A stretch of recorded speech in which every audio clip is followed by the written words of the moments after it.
sidaa baan naga xanuunsanaya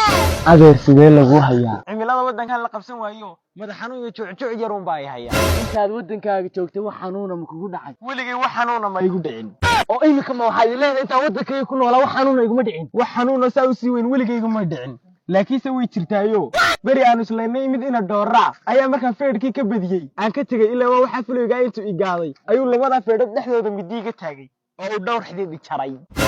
inkasta waxaasi ahayn wax nin weyn loo sheego oo haye mar kalena anoo qodaya ceel biyo qudhamay ku jiraan ayuu igu soo dumay intaan labada lugood iyo labada gacmood ka jabay oo 9 habeen ku jiray iyadoon cid iyogeyn inkastoona ahayn waxaasi wax dhigtoor weyn loo sheego oo haye mar kalena awray xaafadu lahayd anoo isla ku soo dhaami ayuu xadhigiisii ii furmay kadib waa uu igu durduriyey oo waxa ka jabay misigta iyo dhabarka inkastoo aanay waxaasi ahayn wax nin weyn loo sheego oo haye mar kalena mid ina Yaxya la yiraahdo ayaa igu tuuray god abees ka buuxday kadib abeesadii waxay igu dhufatay 12 miciyood ilaa aan la suuxay